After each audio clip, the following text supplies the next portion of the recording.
నీవు అతనిని సేవక మాత్రుడుగా కాదు, నీ ప్రియ సోదరునిగా స్వీకరించుము. పునీత పౌలు గారు ఫిలెమోనుకు రాసిన లేఖ 1వ అధ్యాయము 9-10 వచనములు మరియు 12వ వచనం నుంచి 17వ వచనం వరకు. సహోదరులారా, క్రీస్తునందు శాసించుటకు బదులుగా ప్రేమ కొరకై ప్రాధాయపడుచున్నాను. యేసుక్రీస్తు కొరకు రాయబారి, ఇప్పుడు బందీయును అయిన పౌలు ఈ మనవి చేయుచున్నాడు.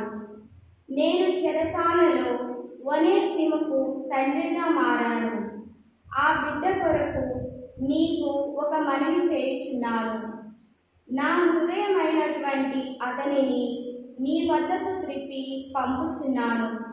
సువార్త కొరకు చెరయందు ఉన్నప్పుడు నీకు బదులుగా నాకు సాయపడుటకు అతనిని ఇచ్చట నా వద్దనే ఉంచుకొనవలెనని ఉన్నది. కానీ నాకు సాయం చేయవలసిందిగా నిన్ను నిర్బంధింపను. నీకు ఇష్టము వచ్చిన ప్రకారము చేయుటయే నా అభిమతము. కనుక నీ సమ్మతి లేక నేను ఏమీ చేయను. ఒనేసిము నీ నుండి తాత్కాలికముగా దూరమగుట నీవు అతనిని తిరిగి శాశ్వతముగా పొందుటకే కావచ్చును.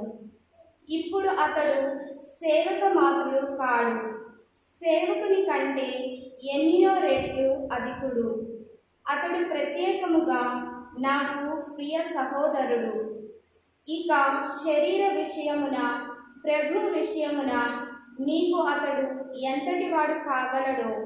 కనుక నన్ను నీ భాగస్వామిగా నీవు ఎంచినచో నాకు నీవు స్వాగతమిచ్చినట్లే అతనికి స్వాగతమిమ్ము.